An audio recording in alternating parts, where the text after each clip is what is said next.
এই বাড়ির লক্ষ্মী পুজোর বিশেষ আকর্ষণ, এখানে মেহেন্দি সিজন চলছে।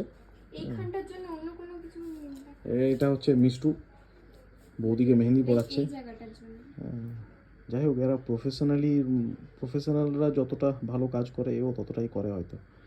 এই তুমি পয়সা নিয়েও কাজ করো না? হ্যাঁ, আমি ভাই প্রমোট করছি তার জন্য কিন্তু পয়সা লাগবে। এটা বাবাই, এই যেহেতু ফার্স্ট টাইম মানে হাতে পড়াচ্ছে, তো সেক্ষেত্রে একটু স্লো হচ্ছে, কিন্তু ধীরে বাট ধীরে কাজটা ভালো হচ্ছে। হ্যাঁ, ভীষণ কাজটা ভালো হচ্ছে। আর এও হচ্ছে শুরু করে দিয়েছে অনেকদিন দুজনেই আগে। শিল্পী মানুষ। এটা কলকাতা থেকে শিল্পী আমরা ধরে এনেছি, আর এটা হাজিপুর থেকে ধরে এনেছি, হুগলি ডিস্ট্রিক্ট। এও খুব সুন্দর করছে। হ্যাঁ, এ তো প্রফেশনালি কাজ করে। ওটাও ভালো হয়েছে, দেখি তোমার হাতটা দেখি। ওয়াও, স্টার্টিং এটা হলো। বাট এদেরকে অনেক রিকোয়েস্ট করতে হয়েছে, এমনি এমনি করছে না, অনেক রিকোয়েস্ট করতে হয়েছে তবে এইসব করছে। ব্যাপারই আলাদা, শিল্পী মানুষ।